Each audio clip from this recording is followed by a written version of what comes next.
That's the wrong screen. I smiled for nothing. That is very much the wrong screen. Okay, that screen needs to be there. Okay, now we're all better. We're all better. Great start. Great start. Hello, everyone. You are watching rather than just listening, if you are, in fact, a regular PW Torch, to Nick and Tom's Intercontinental Adventure. You are joined by myself, as per usual, Tom Colohue, and, in a slight deviation from the usual setup, right here is Nick Barbati, my colleague over at PW Torch, and joining us for, I believe, the 4th time here on the Tom Colohue channels to break down everything Day One. Nick, you are looking so bright and colourful. You've got such a perfect setup compared to the blandness behind me. How do you do it? Well, Tom, I believe in putting out what you hope to get back. You believe in putting out. You surrounding yourself with drab misery is what, quite frankly, you're going to get back. And me, I am a beacon of light on the PW Torch site and to your audience and to life. So, here we are. Tom, hope you had a Merry Christmas. I hope you're going to have a Happy New Year. I would like something back. No, nothing? Nothing? Yeah, I mean, I hope you're still here by the end of the year. I don't know. And Tom, we're almost at our 1-year anniversary. We are. Thank you to since we were set up on our blind date by Wade Keller. Yeah, and what a date that was. Wonderful times. It's been a really long date. We've essentially been dating for a year, and here we are still going. But I'm waiting for my award from PW Torch, Tom. I thought I'd get it in the mail or something, even an email with a gift card. Nothing for best new heel or best heel turn. One of the two. Because I've been told I'm the heel of PW Torch. Well, you are, obviously. I mean, I'm obviously the good guy here. Of all the things that we know for certain, is that I'm the hero in this situation. Probably. Oh, you don't even fight that. You just accept it. We have people joining us and jumping in and saying hi over on Twitch and on YouTube, so I want to just give some shout outs. Hello Moxie saying hi, Astrid saying hi, Buzzy is saying hello as well to both of us. Christoph is here, a regular listener of Nick and Tom's Intercontinental Adventure as well, saying, hey Nick and Tom, good to see you guys. This may be the first time you've seen Nick, Christoph, I'm not sure, or you may have dropped into one previous. Ed is here, as I'm sure you were looking forward to, Nick. Ed and you being best friends in bullying, how dare you. Saying it's my favourite part of NTIA and Tom Colohue. Rude, and also rude. And hello Robs as well, and a good morning to you wherever you may be. If it's a morning, I tell you, it's 6 p.m. over here. We are going to be breaking down Day One. I've got the card ready and raring to go. There's some baffling options on there that we're going to start with, but when you get down to it, Nick, what do you think about the overall card? Do you think this is a strong card that they could put out, especially in the build to a Royal Rumble? Well, does the card matter, I think is my question. And the answer is really no. I mean, this is about the main event. There are happenings that are going to be certainly taking place throughout the show. There might even be major title changes. To me, even though I think there's going to be another significant major championship title change, this is really about Brock Lesnar versus Roman Reigns. And does the rest of it matter? Honestly, Tom, probably not. I don't know that this card was ever going to really, given the way that it was being timed against the holidays, ever really be able to have the type of momentum we're used to major shows having, with build-ups and, hitting at just the right moment with the heat at an all-time high. How can you have heat for a feud at an all-time high when you were just having your grandma's cookies? It's like it doesn't quite fit. Or after you were just, drunk all night, either making out with somebody for New Year's, or if you're like me, making out with your pillow because you go to bed early on New Year's because there's no one else sharing the bed with you. Well, that's an image. This is hardly the makeup for a blood feud at this point, unless you really hate your grandma. In that case, take that B down. But we are here, and we are in this moment where is this going to be the time where Brock Lesnar dethrones Roman Reigns? It's like if you asked me a month ago, I would say one thing. If you're asking me today, I'm going to say another thing when you ask me. But, it's a different type of hype that we're used to. It's a different type of buildup. It's a different type of show. In many ways, that's the good news. I actually think that the show's going to play very well on New Year's Day, which is typically a dead day for, I think, most people in terms of having entertainment to watch and feelings of, what to do. And it's going to be interesting how WWE takes this. Is this the official like reset of the year, or do they view it as, you know what, we weren't able to build up what we wanted to, so we're treating it like a speed bump? You know, it could go either way. It'll be interesting going through the show this time, because usually I'm able to sort of hide the fact that I laugh at basically everything you say and act like there's a bit of tension here, and not that I'm just finding the whole thing hilarious. We'll see how that plays out on camera. I think the giveaway for me is in the title, Day One. The idea seems to be that this is the beginning of the WrestleMania season, that they're trying to extend the whole thing a bit further back, maybe trying to get it in future towards Survivor Series. That's not going to work. But going from 2022, or the beginning of, straight up to the point of WrestleMania, I think is just about achievable. We'll see if they can actually keep us that interested, because we all remember how the Bianca Belair-Sasha Banks feud went, where it basically was hot for 3 weeks and was nothing for 10 beforehand. It was rough when it comes to that. It really was.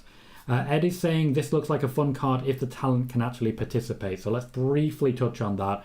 Sickness under the form of COVID-19 has popped up in the WWE again. There are certainly many names rumoured, none of which I'm going to really speculate too much on.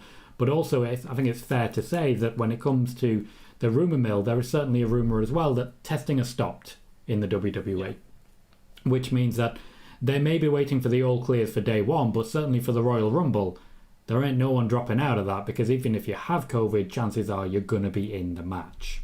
Which is, well, and now the new upsetting. CDC guidelines, which, Tom, you are not in America, but that is really what we're operating, is the CDC guidelines have basically made it where if you have COVID-19, go run around the tree 3 times, and then you can go back to your normal life. So I don't know that really even all those positives or people who were close contacts, from what we've heard from a week ago and a little bit more, you know, I that won't keep the show from happening. And also, you know, just from my line of work, Tom, you know, I work at a college and work within education. You know, I don't, even if WWE stops testing, that sounds jarring, right? Especially after there's been suspicions of people who have been positive and whatnot. But many companies in America have been operating under the, if you're fully vaccinated, and now if you're fully vaccinated and boosted, you're just not tested. You know, there's regular testing for unvaccinated people, or maybe random testing for vaccinated people. But, you know, I don't know that they're operating really all that differently from a lot of companies that exist in America right now. I appreciate you saying that, because over here in the UK, I've not been getting that information through as well as I would have hoped. But to be fair, in the UK, the situation is very much a lot of, well, we advise doing this. Meanwhile, the government is having regular massive parties and so on and so forth. So it's all a bit crazy, but it's definitely worth pointing out. Just a quick pause. I have to say a big thank you to Ed as well. A new subscription to the channel for the 11th month in a row. We have been affiliate status, so he's been able to subscribe for 11 months, and you've subscribed for all of them. Huge thanks to Ed. You've been a big help and a big support. Just before we continue on that one, there is one more thing I do want to talk about, and that's as regards the show we did yesterday. There were certainly rumours that we were going to see Toni Storm and Charlotte Flair on this card, but that's certainly not happening now, because we don't have a Toni Storm to talk about when it comes to that. Would you have liked to see that match on the card, or would you prefer to move with something different? Well, Tom, I'm going to answer the question this way. Have you ever experienced when a hurricane gets downgraded to a tropical storm? No. Okay. We don't really have hurricanes here. Over here in Jersey. This is like when you take a storm and downgrade it to a drizzle. You know, sometimes the storm just doesn't hold up.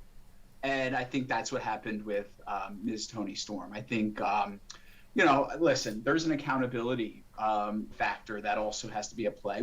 Listen, it's not breaking news that WWE booking isn't exactly stellar. But, you know, I have often said this to you, Tom, when you look back at some of the eras which we classify as golden eras of WWE, the booking wasn't so great. It was really in the back of really stellar performers that carried material or made their own material and really became definitive of these eras that, you know, we're working with writing that, you know, nowadays with performers that maybe wouldn't hold up as strong, you would go, what is this content? I think Toni Storm showed that there was some really good action, obviously in her past in WWE, when she was in NXT in the Mae Young Classic and NXT UK or whatever the trajectory was.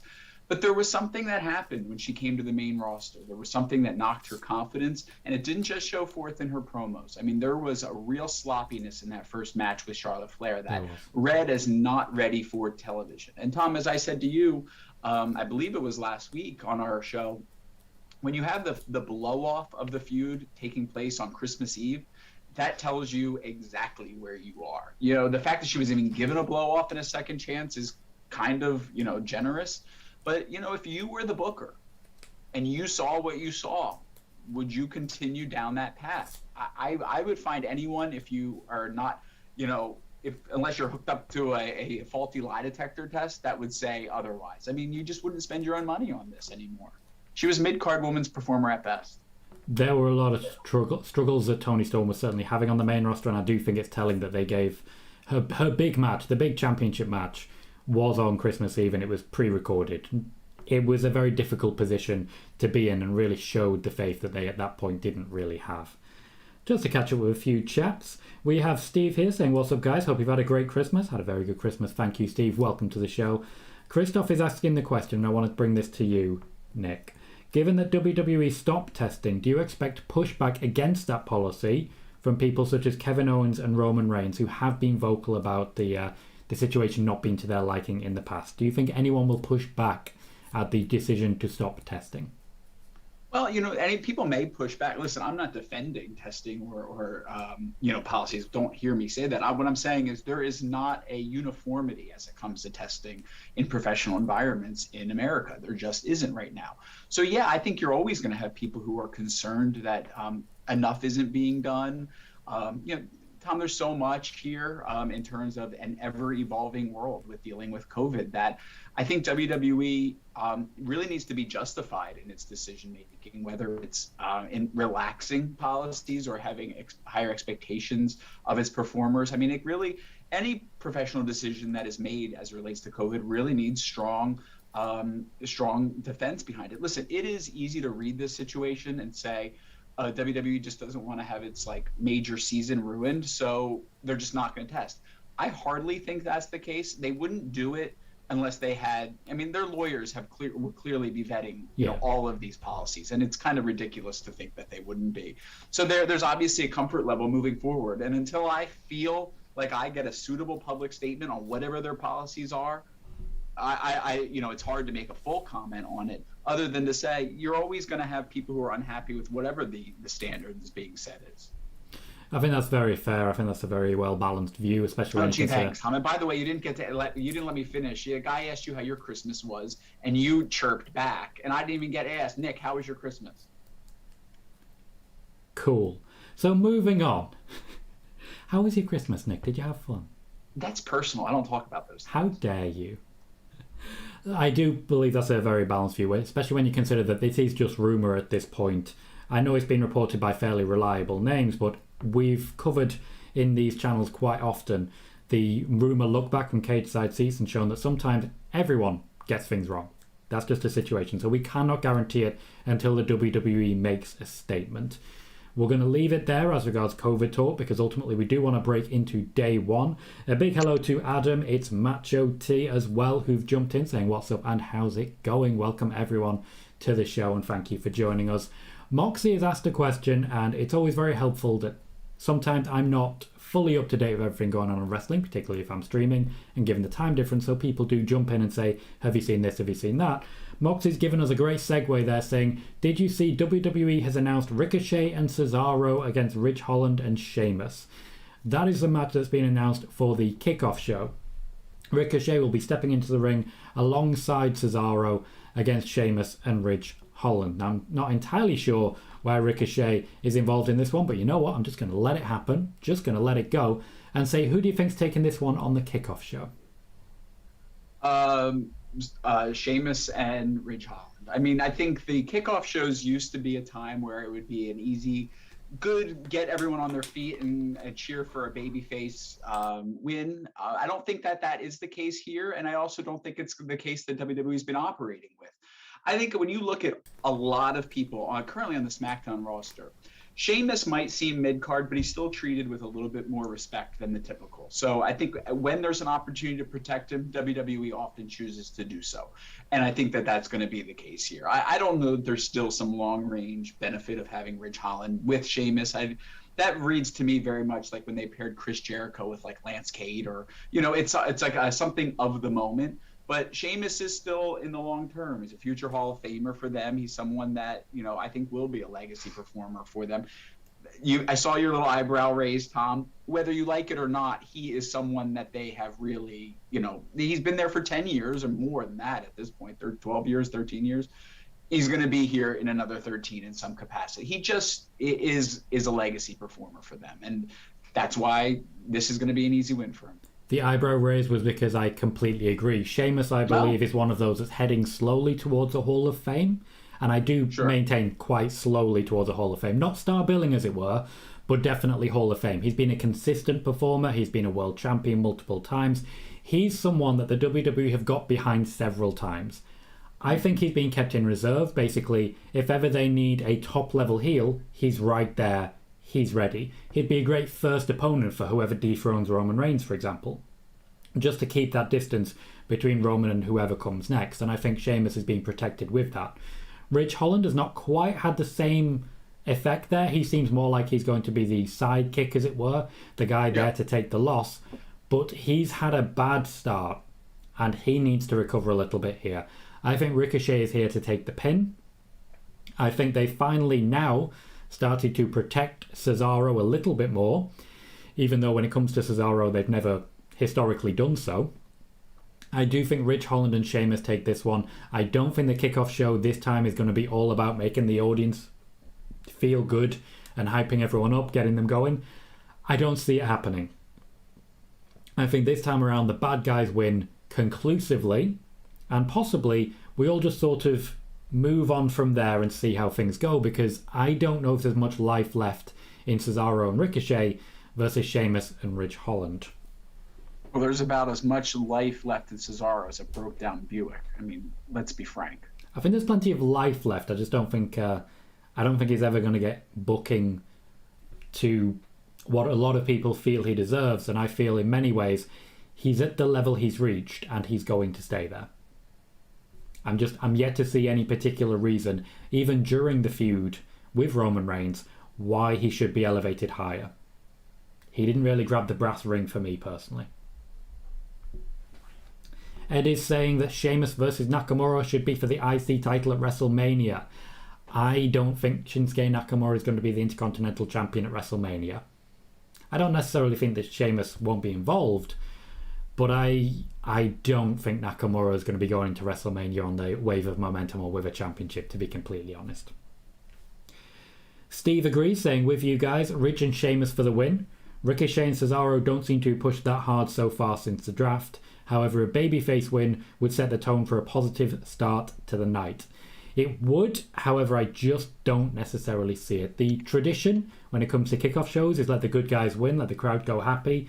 That's not always the case. And it's certainly possible that there may be another match added to the kickoff show to act in that capacity. Next up is one that I was confused by. Just very confused by. Now, to be completely blunt, I have not watched Raw or SmackDown this week. It's been Christmas. I've been very distracted by living a very, very happy Christmas, and I've just not gotten around to watching it yet. I'll be catching up over the next few days. So I'm still not entirely sure how we've ended up in a situation where we've got Drew McIntyre versus Madcap Moss. Is it about the sword? I don't know. Nick, are you au fait on this one?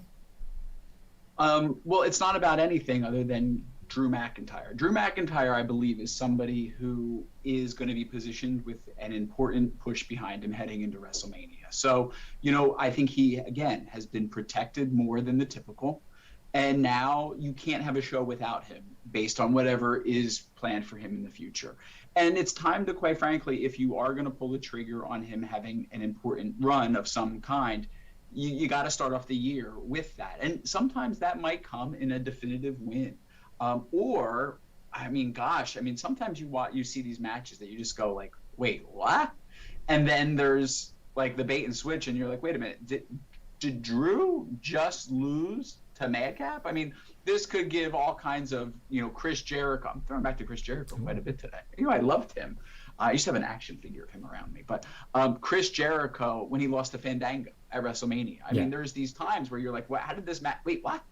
So is that possible? I don't know. I got to tell you, all things considered, I don't mind that a match like this exists on the card. Sometimes it is good to just flat out mix it up. Yeah. I am curious about where we're going with Drew McIntyre in a similar way as I'm curious about where we're going with Bobby Lashley. Tom, we have talked about these as two particular individuals who became signature elements of WWE during the COVID era, and most notably during the Thunderdome era.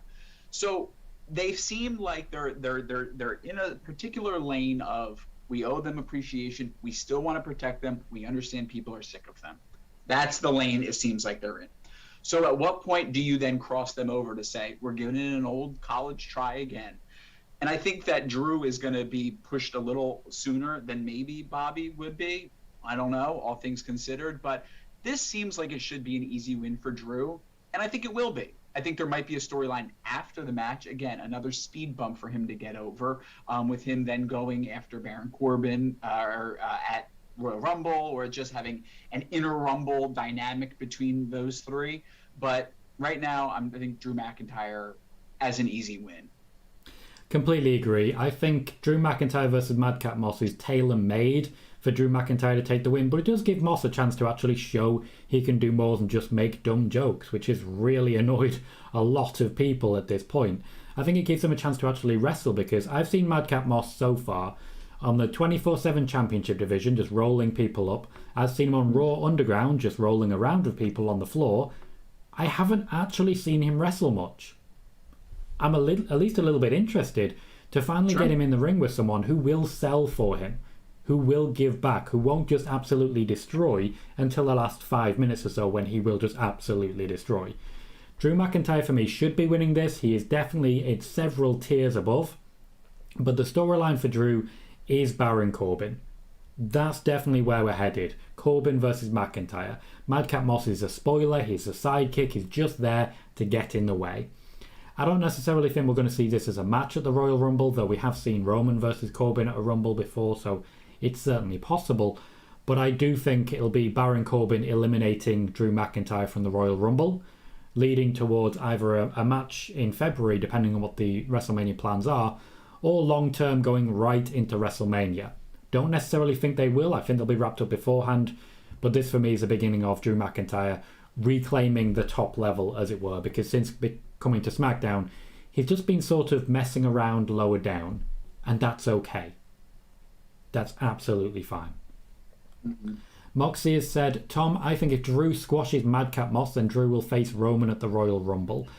I don't think we're anywhere near Drew versus Roman yet. I'm still of the opinion it will be after WrestleMania, because Roman's going to need someone to fight and someone to take that championship from him. And I would say we're going to have to at least see Baron Corbin finished off before we get anywhere close to Roman versus Drew. As regards the previous point, Robs has said Cesaro is a very valuable mechanic and there's no shame in that.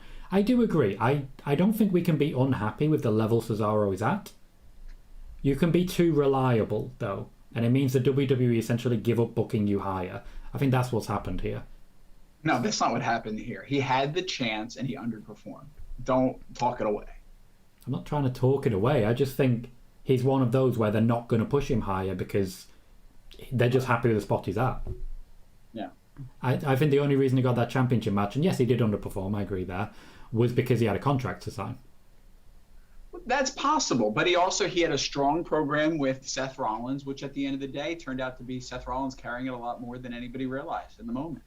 Very true. And to be fair, that did propel Seth into a pretty good program of Edge, which apparently the Crown Jewel match, Hell in a Cell between Seth and Edge, was the WWE's #1 match of the year. Funny how none of us picked it in our show last week.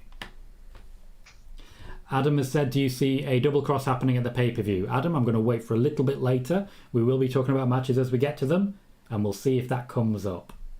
Mags, welcome to the show, and Daniel as well. So quite a few people dropping in, saying hi. Let's move on to our next match, shall we?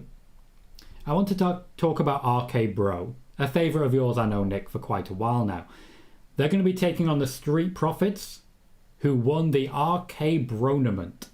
Now, I never thought I'd be a person who enjoys saying the phrase RK Bronament, but yet I actually really enjoy saying RK Bronament. Do you think the Street Profits actually have a chance of taking these championships from Riddle and Randy Orton? No, it doesn't seem like the right time to pull the trigger on taking apart RK Bro, which I think when you take the titles away, that inevitably happens. I think they're the type of an act where when you separate them out, a split then has to occur. So, I'm thinking that at this point, we continue again with a speed bump for RK Bro to maintain momentum to go into the WrestleMania season with the tag team championships. That, to me, that seems like the most possible time. The most plausible thing, I should say, at this time. And I think all things considered is probably the right move. And I think it's going to be a great match. But I think at this point, again, I think this will be a definitive win for RK Bro. I agree there. I think the Street Profits, since moving to Raw, have been downgraded a little bit from what they were on SmackDown. They were the top level performers on SmackDown, at least until the Usos came in and just took that firmly away from them, but they were still being slotted into big matches against the Usos, against the New Day. They were being heavily involved. Now that they've moved to Raw, they've not been really close to the championship picture because you've had Randy Orton and you've had AJ Styles. Those two in the tag division basically means that you have to focus on them. Now Styles and Amos have broken up. There is still something to play out there, but they have broken up. We now have opportunities for new teams to come in, but I don't necessarily think the Street Profits are the ones to take it. I'm not sure who will. I just don't think it's going to be them, to put it bluntly. So RK Bro, for me, continue to hold the championships. Just makes the most sense. And I feel there's a lot of life left in this tag team. I would not be wanting them to break up in the build-up to WrestleMania. I would not be wanting them to break up in the way that Styles and Amos have. They're very entertaining. I've really enjoyed the work of Randy Orton, as you well know. And I'm hoping to see a lot more of this for the next 6 months or so before we get close to a breakup. Would you like to see a long time before a breakup, or would you prefer to see a breakup shortly? I'll take it either way. I think that there is a possibility this heads to a WrestleMania match between the two, and that seems fitting to me. And actually, yeah. I think that would be really good news for Matt Riddle, too, to have that opportunity to have a really strong feud. I mean, this isn't dissimilar from Chris Jericho versus Kevin Owens, that kind of feud. What? Another one. Jericho. That's three. Yeah. That's three. So, at this point, again, that would be, I think, really good if a key element of RK Bro is to continue to make Matt Riddle. Again, that would be the path to go and get it in time for WrestleMania. With all the times that we've seen NXT call-ups just fail to ignite on the main roster, Matt Riddle really does stand out as being totally unique in that his debut year and a half, I believe now, has been fantastic. Absolutely fantastic. Started with a feud against AJ Styles. He's been the United States champion. He's admittedly got thrown around by Bobby Lashley for about 2 months, but that's just a way of paying your dues. Then he starts working with Randy Orton, I believe, not long after WrestleMania this year, and it's been almost a year of this tag team. It's been very effective. It's been a great way to not just build him, but carry him a little bit. Just showing what he can do without overexposing him. And Riddle, for me, has been an absolute breath of fresh air on the main roster. Robs is saying, link to the matches of the year chat. I apparently missed out. Unfortunately, you did, Robs, so far, but you can listen to that if you would like to. We had our end of the year awards show. Nick and Tom's Intercontinental Adventure is hosted primarily on PW Torch VIP. We are available for free every now and then, just as a bit of a teaser and a bit of a primer. If you're enjoying what we're doing here, you can always pop over to PW Torch, sign up to VIP, and you will get this show every single week in podcast form for about an hour, talking about mostly WWE and occasionally the AEW ratings. But what can you say? Sometimes they need talking about. Daniel Borelli says, I followed Claudio's career since I found out about him in 2004, this being Cesaro. Says he just isn't world title material, tag or IC. Thank you for sharing the opinion there, Daniel. It's not something I entirely agree with. I think he would be good for a world championship run. I just don't think with the people around him right now, it's the right time. I don't see him on a level with Roman Reigns. But to be fair, I don't see Big E on a level with Roman Reigns. I wouldn't put Cesaro and Big E too far apart personally. But that's just me. Steve says, I can see Riddle versus Orton at Mania, but I believe they'll remain tag team champions until after the Rumble. So Steve does agree. Riddle and Orton taking that one, as does Adam there. So I want to talk now about Edge. Because we've spoken about Edge quite a lot. And if you have listened to the year-end year-end awards already, you'll know that Edge was my biggest disappointment of the year. And all my reasons for it. But he did redeem himself a lot with the Seth Rollins feud. At Day One, he faces The Miz one-on-one in a feud that's been very, very talky. And recently there was a, and I quote, brood bath. You have to say brood bath because that's not what they called it. What have you made of the feud and who have you got winning between Edge and The Miz? Well, I think at the end of the day, it's still interesting to me eternally that Edge is facing established acts. I just can't wrap my head around that. Like, this is what he came back for, was to go up against the same olds. I mean, like, I would have thought he wanted to come back and, was hungry to take on those kids in NXT and hungry to make people. And he hasn't. I mean, not even one. It's just pretty wild to me, all things considered. I think what's also interesting to me is I've always kind of, with these feuds, expected, Edge to lose to then eventually win. And I don't, they kind of, they unfold in really clunky, awkward kind of ways. Edge should lose the first match. Yeah. And, if this is leading to some form of mixed tag down the line or something else, this seems like a feud that, when you check the pacing, doesn't seem that's going to wrap up anytime soon. So in order for it to continue, it makes more sense for Edge to lose to Miz. So I have Miz taking it. I also have Miz taking it. We're really in sync when it comes to this one. I think Maurice will be the main reason. I think they've played up the fact that it is 2-on-1 in many ways here, that Maurice is going to be involved and somehow cost Edge the victory. Mm-hmm. I also think they've been teasing the involvement of Beth Phoenix for a while now. So I think this really is in service to a future mixed tag match, which The Miz, of course, and Maurice have history with, particularly at WrestleMania. I believe it was 34 against John Cena and Nikki Bella. 33. 33, thank you. Couldn't tell you. John Cena's been in and out for a long time. I do believe we're going to get that match. It seems like it may be happening at the Royal Rumble at this point, because I don't see this feud continuing for that long. But then again, I also said that about Seth versus Edge. So I'm hoping Edge will be losing this one. I'm hoping maybe he'll get one big WrestleMania match and then next year he'll be giving back properly. So far, so not good. I'm still waiting for Edge versus Finn Balor. There's unfinished business there. I know Finn Balor isn't necessarily the young up-and-comer like a lot of people are, but I would certainly give him that.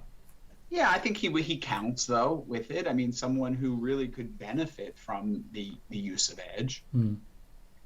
At the very least, they did also encounter each other in NXT, I believe. So they've at least got some form of history. When Edge was on his tour, the grievance tour. The tour when he was saying he'd be on every show every week and then just didn't. Wonderful times. Moxie is of the opinion that Roman versus Edge versus Daniel Bryan at WrestleMania was the best match of the year. Now, Nick, I believe that is someone agreeing with you. I found a new lunch companion. Next up, I want to talk about the Women's Championship match. This is just on the Raw side because Charlotte Flair does not have a match at the moment.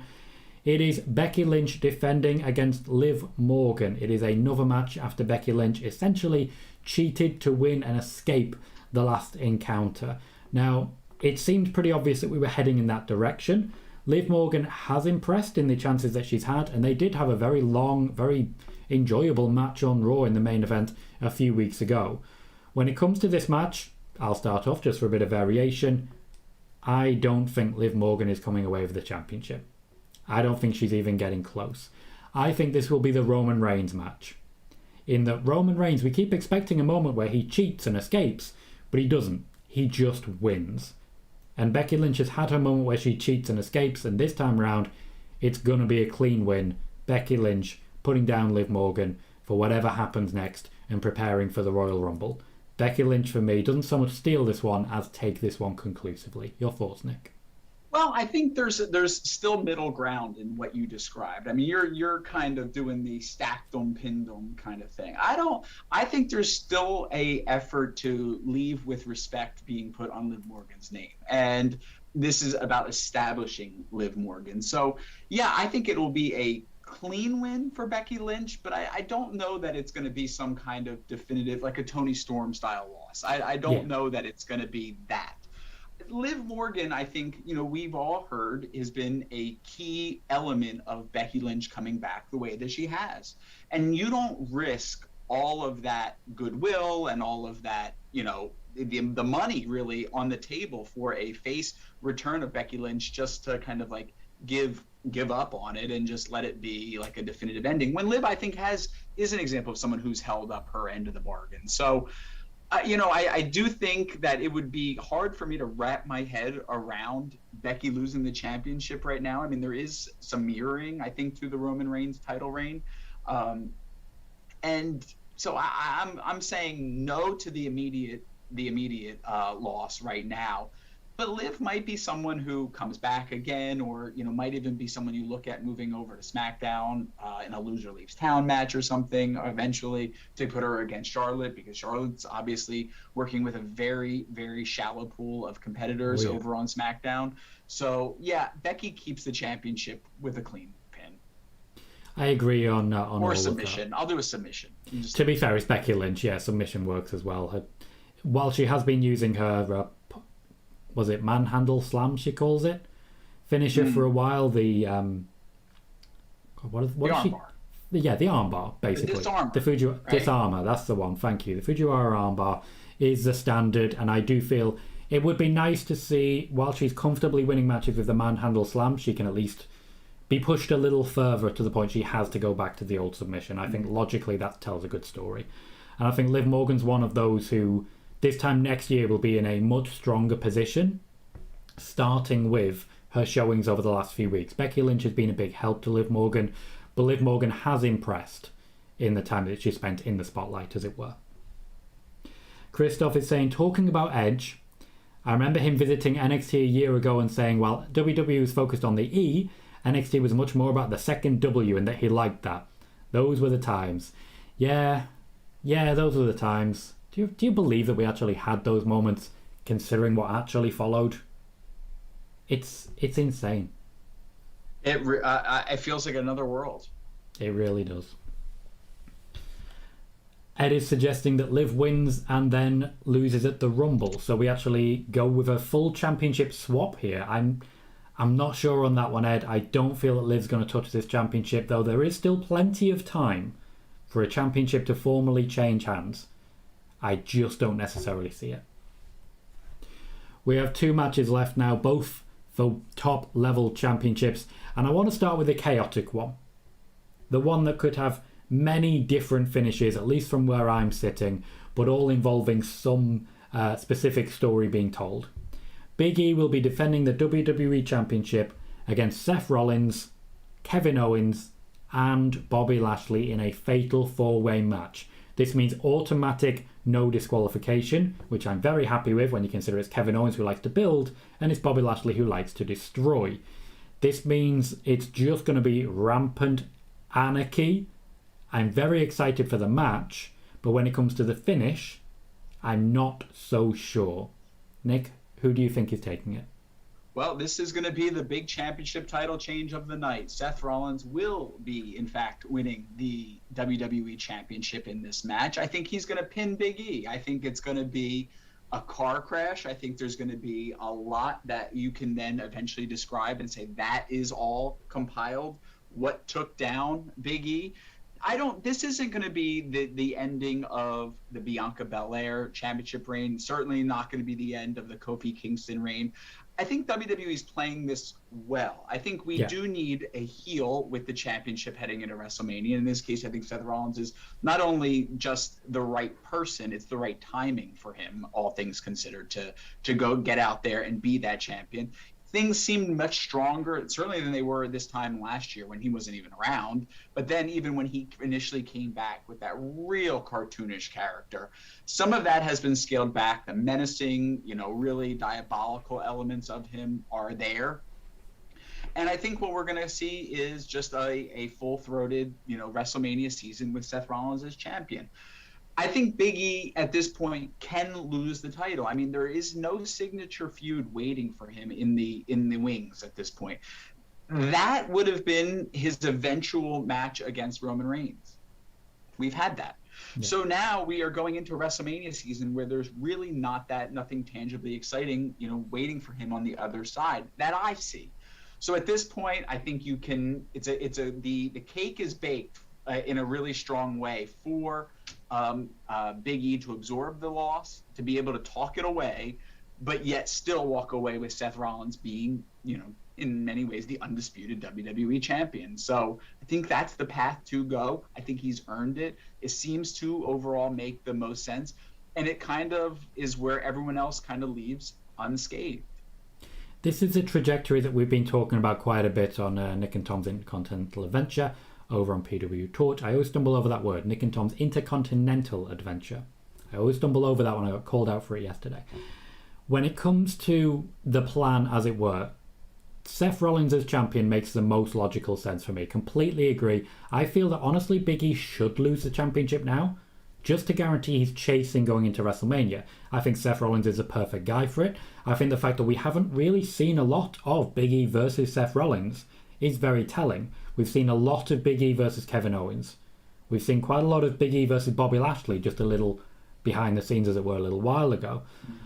But Bobby Lashley being involved in this does throw a bit of a wrench in there. Now, I am still thinking Seth Rollins will be taking the championship. I think he'll be pinning Kevin Owens rather than Big E. But then you've also got the fact Kevin Owens may well have signed a new contract. With that comes promises. They have played this very cleverly, if you ask me, because if Kevin Owens has signed a new contract, there may be promises there. Bobby Lashley being back now, there's certainly intrigue.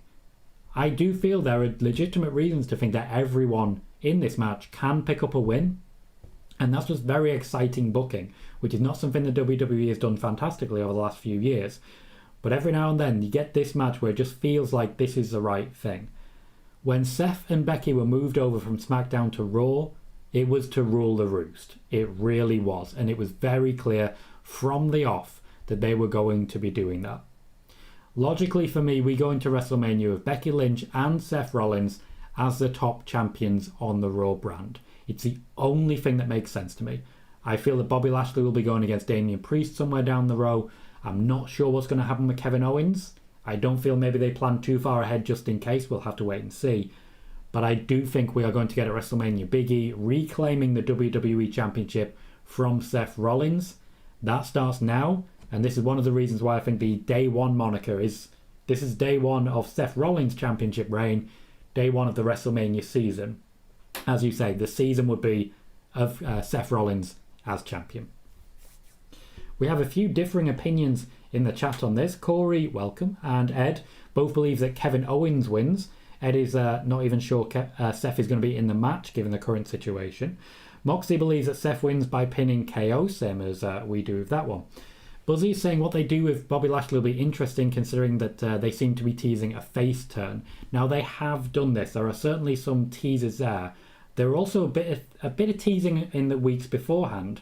I remember Bobby Lashley stepping up to Omos, and that created quite an electric feel in the audience. They responded very well to it. I think there's a lot of power in a Bobby Lashley face run. We've spoken about this as well. I don't think it's happening yet. I think they're going to give it a little while longer, because right now they need to help Big E. And the best way to help him is by having heels for him to overcome. Bobby Lashley being another one of those suits me perfectly.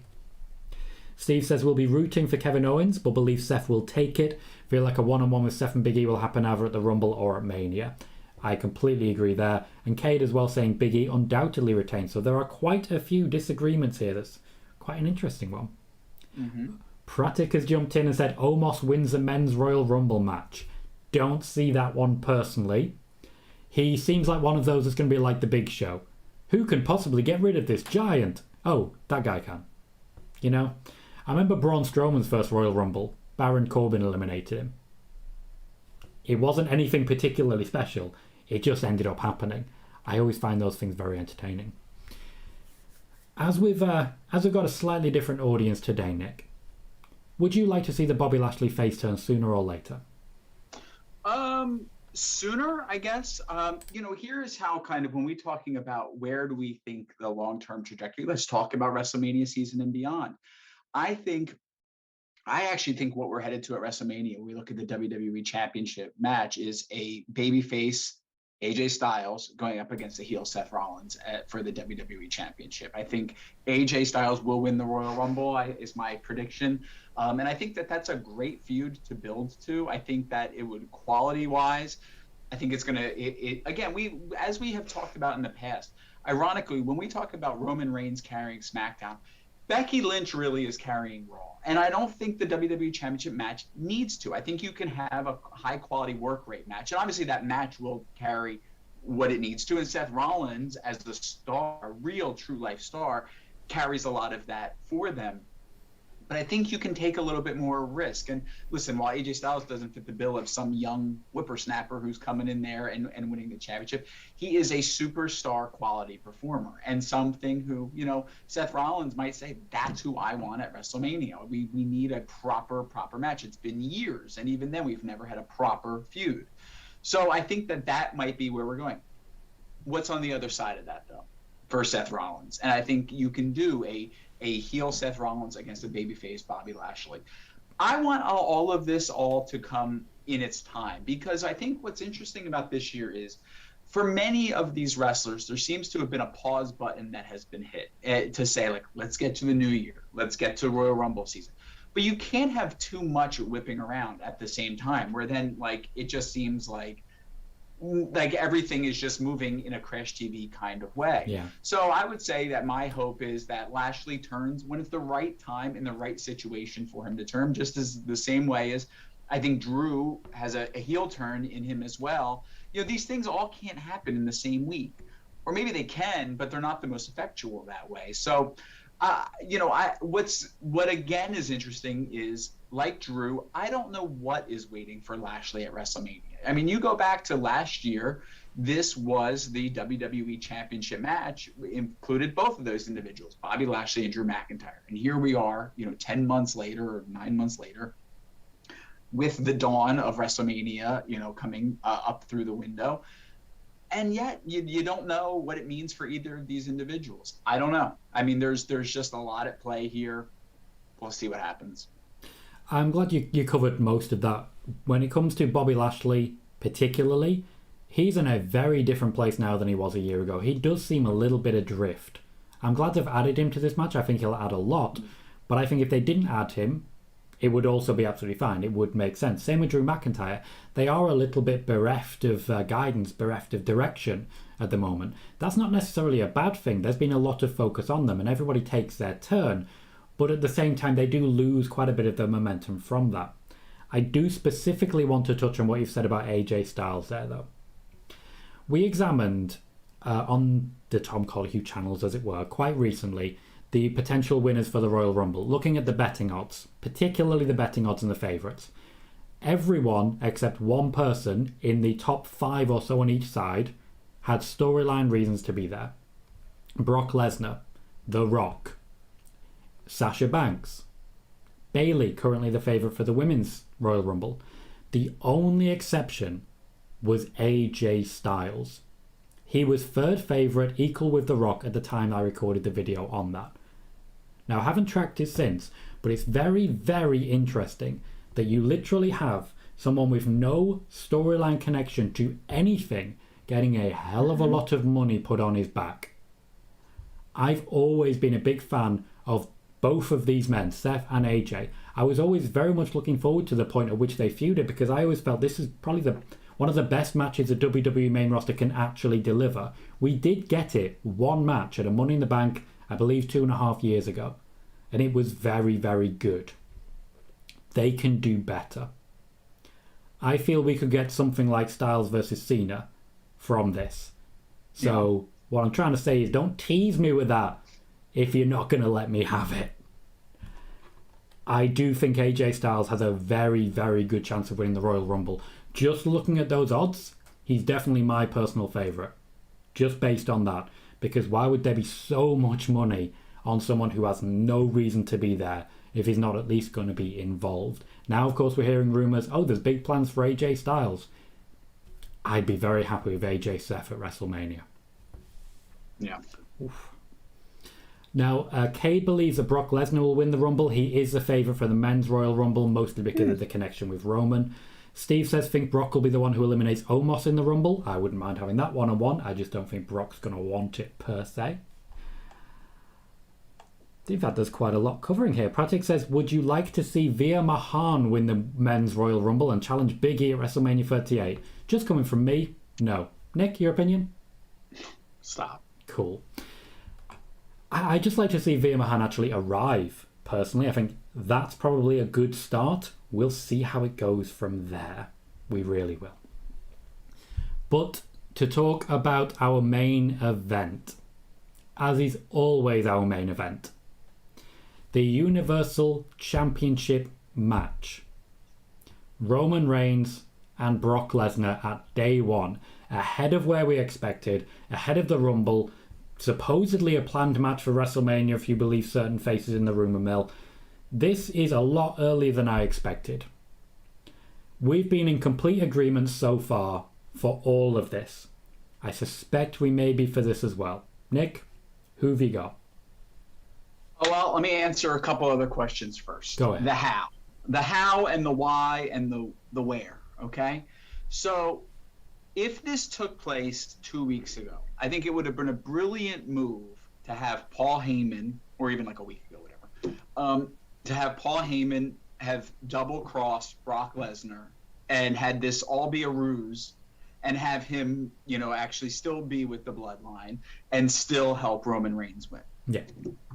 I think, we left that week on SmackDown where Roman Superman punched Paul Heyman thinking like, oh, wow, it's a turn, whatever. He got rid of and fired Paul Heyman.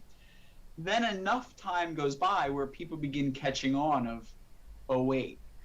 And then there's the SmackDown video package on the career of Paul Heyman, which brilliantly done, well done, might have been too much by half to give people the thought of, wait a minute, so he's really not going anywhere? And what if this is all a setup? And I think now the casual viewer would firmly be in that camp where this wouldn't be some shock turn. Do I still think WWE will do that?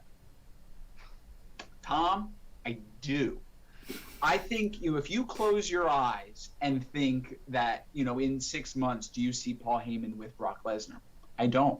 I quite frankly don't see Brock Lesnar in this current iteration of his character with Paul Heyman. I don't, with the hair and the whole thing. I don't know. I mean, Brock Lesnar has moments where he really carries, the burden of himself and being that warrior babyface. And there's other times where he, I think, underdelivers. And, as I've said before, I think his voice fails him. However, I just don't think Paul Heyman is that right answer to get him over. And in fact, I don't think that doesn't help Brock Lesnar at all to constantly be able to have that crutch of Paul Heyman, under his shoulder. I think Paul Heyman does add to the bloodline character. I think actually Paul Heyman, despite being beloved by the audience, helps keep the bloodline firmly as heels, which is the intent. So I do think, despite it seeming obvious at this point, that Brock Lesnar is betrayed by Paul Heyman once again, and maybe for the last time, and Paul Heyman is returned to the bloodline. That's where I think this goes. I think it does take us to WrestleMania. I think especially with, whatever the wave of COVID that we are all currently in right now, I think that does prevent like a Rock return or, some other things that people might have been relying on for some big superstar match at WrestleMania. And I think more than anything, a lot of this just, quite frankly, makes sense. It makes sense that Roman Reigns would want to outsmart Brock Lesnar. It makes sense that he would want to weaponize Paul Heyman against Brock Lesnar. And it also makes sense for his character to make Paul Heyman prove himself again. It doesn't ring true to me that Roman Reigns would ever just take Paul Heyman at his word. He would need to see him work for it. He would need to see him prove himself. And I think that that's going to be ultimately what happens. It's going to be a screwy ending, and Brock Lesnar is going to be pinned by Roman Reigns again. Ultimately, as soon as Roman Reigns hit Paul Heyman, I felt confident this was going to be a complete ruse. When Brock Lesnar walked slowly down to the ring and Roman, with a chair over Heyman, just stood there doing probably the most un-Roman Reigns thing we've ever seen, of not just attacking someone, I felt, okay, this is too obvious. This is so incredibly obvious what's going to happen here. And much like you, that is exactly why they're going to do it. Exactly why they're going to do it. I completely agree with all of that. Paul Heyman double crosses Brock Lesnar, even though there was no actual connection in place. Keeps the bloodline going, because I think you're absolutely right. Roman Reigns is too cool. Not too cool as in the tag team. He's just got that NWO feel about him. Where the NWO, for a long time, they were supposed to be the bad guys. The fans didn't care. And I feel Roman Reigns is at that level. Basically the level that the WWE have wanted him to reach for so long. We are there. We are firmly there. We are firmly in a position whereby Roman Reigns is at the top of that mountain. So there is no point really messing around and messing with the formula when you can have Paul Heyman maintain it. This feud will clearly keep going. So they need things to break it up. If anything, Paul Heyman is the spoiler between these two right now. But yes, Roman Reigns pins Brock Lesnar. 1, 2, 3.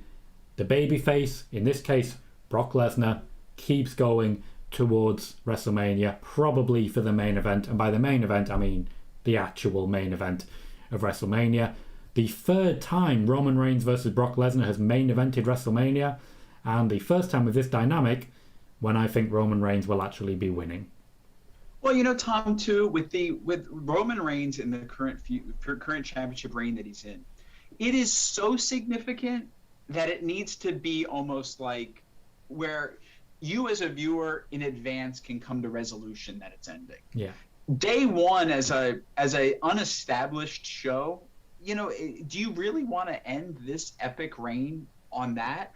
I mean, I don't know. It would make Day One permanently as an important pay-per-view. It would. It would.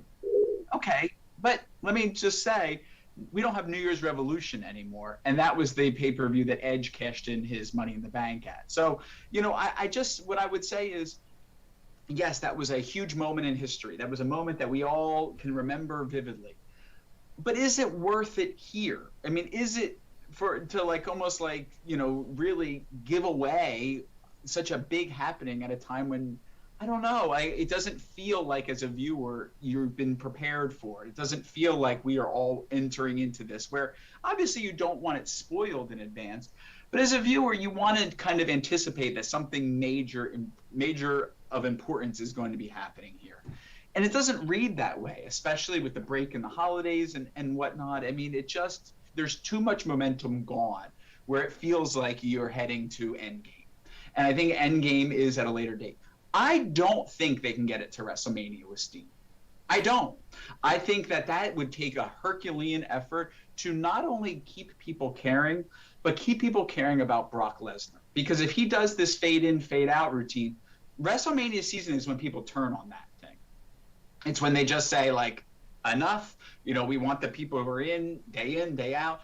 And Brock Lesnar, despite people really enjoying this new character of him with the bib or whatever it is, and whatnot, it's still teeters on something. We've been there, done that. So I'm curious about where this all ends up. My question back to you, Tom, is: does this ever end with Brock Lesnar with the Universal Championship? No, never. Brock Lesnar is one of those that will always be in and around the top level championships. There will never be a point at which he's very far away. He will keep chasing, but I don't think he's going to get it. I really don't. That just means, though, whoever comes next, you've got Brock Lesnar to face as well. And that's one of the main reasons I think Drew McIntyre will be taking it and then having another feud with Brock Lesnar as well.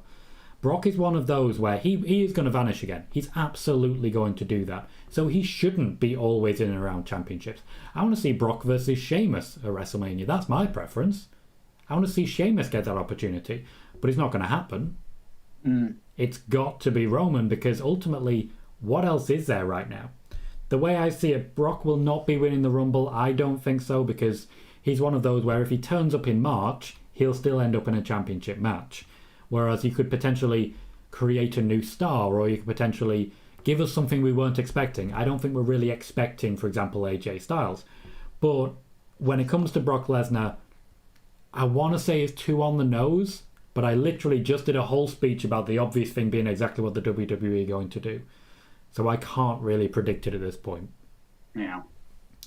On the topic of AJ, Megan, our stat queen, has come in and said AJ is currently still third at 14-1 for the Rumble alongside Drew McIntyre and Kevin Owens. So still third, but has dropped a little. He was 10-1, equal with The Rock. Now, there's a few people sharing their thoughts on the main event. Cade is saying Brock will win the match via DQ, but Roman will retain due to the champion's advantage. This would show a certain amount of weakness when it comes to Roman that I don't think they're going to do. That said, it is Brock Lesnar. It's not impossible, and it's WWE. This is the way they usually do that. Ed says, I will acknowledge my tribal chief as we get towards Rock versus Roman with Solo Sikoa in the Rock's corner at SummerSlam or WrestleMania 39. Ed is a big fan of NXT and really likes the idea of The Rock pairing up with Solo Sikoa, who is, of course, related to the Usos as well. Megan has also given us more information on AJ versus Seth, and I was right, it was 2.5 years ago. Good times. They had 2 TV matches shortly after, but they haven't gone one-on-one since August 2019. I'd be very happy with it. Very, very happy with it. Buzzy is saying, I'm intrigued by how Brock versus Roman plays out because WWE does want to give us this match again at WrestleMania, apparently. Some Paul Heyman involvement might be enough to get fans interested in a third match. I do think we're having the third match. I don't think we're at a point where fans are going to stay interested if Brock stays or if he leaves. It's been going too long if he stays, and if he leaves, you've got to deal with the fact that he's coming back. That's going to be difficult. I think we're more likely to see Brock around March time. But even then, if he does win, he still won't stay around. That's the big problem with Brock Lesnar. You cannot count on him to be there. And I think, Nick, so far we haven't seen much suggestion of the legend all appearing for WrestleMania. Goldberg has said that he has one more match, yes, but we haven't seen anything related to The Undertaker. Nothing about John Cena yet. Last time we really saw him was at SummerSlam. Do you think this year's WrestleMania might actually be lacking in legends? Well, I don't know, but I don't know that it needs it. So I think, I don't really know how to answer that, because it's like, do the legends matter if it's not the absolute perfect formula for them? And the answer is probably no. I don't know that we're going to see The Undertaker back in a ring before. We've debated this, we've kicked this around, but the scenario really has to be right. And quite frankly, the really right scenario was him versus AJ Styles a couple of years ago. And AJ's just not positioned that way. And Undertaker is not going to risk himself for someone who isn't at that ability to really carry their end of the match. And I don't think Roman is at that point either. And at this point, and that also doesn't feel WrestleMania to me, that feels like charity. The others, Goldberg, he's not adding any extra sales to or viewers to WrestleMania. He ended that feud with Bobby Lashley apparently on a very big high. Apparently so, yes. So, down the line, I think you find another legacy moment for him, and then that's it. And it has to end well, and then we move on from it. So I don't know that there's some other, big legend out there. I don't know if John Cena is available. But at this point, does he even really matter? Not really. I think WWE's, vision is on keeping what is established right now working and keeping them growing and keeping them being built upon. And that is the right thing. The only time I think a legend could really come into focus would be when we talk about Bobby Lashley versus or Drew McIntyre, and having them be someone that a John Cena goes up against. That kind of works for me. Either of those matches works for me in those ends. But almost like when you talk about legends, I mean, Brock Lesnar is there. He counts as that legend. Edge is still in the mix. He counts as that legend. I don't know that there needs to be anybody really more than that. I think it's how they put the pieces together that matters, not the extra super pieces that they would add to the mix, because it's just not necessary to me. Corey is asking, with everything going on, do you think Roman will leave WWE for a little bit after WrestleMania? Tom and Nick, I want to hear your opinions. My opinion is no. I believe he'll still be the champion and probably won't want to leave with this in mind. Nick, do you see that happening? No, and I don't think he needs to leave. It seems like he's working at a very reasonable pace at this point. Doesn't seem like nearly as exhausting as some of the paces that past champions have who after an extended period of time needed a break. Yeah. Tom, the only person, and I don't know anything about their status right now, if we're talking about a name individual who's not currently on the roster at WrestleMania, I could see Ronda Rousey if her, home situation allows to be in a match versus Charlotte Flair or Becky Lynch. And we've gone slightly over the hour, so I'm going to start wrapping up, but I do want to read this message from Christoph. It says, let me quickly say thanks again to both of you for a year of podcasts I look forward to every week. I love the passion, smart analysis and great humour you bring to the table when talking about wrestling. Christoph is a regular listener of Nick and Tom's Intercontinental Adventure. So thank you very much, Christoph, for that. And Christoph, but Tom, before we go, I had a message that made me laugh out loud, which you did not reply to. Brian Alston, a big listener, big fan, loves it. Nick and Tom's Intercontinental Adventure. He heard our last conversation about the Nickies Club. And he said, wait. So you're telling me that Nick Barbati, when he was in high school, had his own version of Heathers? He called it the gay Heathers, but they weren't gay. I don't think they were gay. I was gay. Does that make it gay? It's kind of gay. Yeah. But the Nickies Club, guys, this is a brand. You are all, I want to say and extend this to all the listeners. You are all in the Nickies Club. We are all Nickies. I am Nikki, so therefore you are all Nikki. Wade Keller is in the Nickies Club. Zach Haydorn is in the Nickies Club. Ooh. Wait, what's that other? Rich Fan is in the Nickies Club. The one who was tough with me. Todd Martin, he's in the Nickies Club. But Tom, you are not in the Nickies Club. You will never be a Nikki. There is no Nikki in your soul or in your spirit. You would test negative for Nikki. I would test negative for Nikki. That's right. That's how we're ending this, are we? That's how I'm closing out my 2021. You are Mr. Soapbox once again. I'd like to express a big thank you to everyone who's joined us today for this live recording of Nick and Tom's Intercontinental Adventure, where we have previewed the Day One pay-per-view. If you've been a fan of this show, we do it every week, not necessarily previewing Day One, but going over everything going on in WWE on a week-by-week basis. It is available on the PW Torch VIP, and I'm sure at some point soon, Nick will be joining us here on these channels as well. Nick, would you like to tell people where they can find you if they want to check out more of your work? Christoph is a Nikki. Ed is a Nikki. The statistician lady is a Nikki. Megan, and she's our stat queen. The queen is a Nikki. She's a queen. But there's only one queen over here. Yes, Megan. Yeah.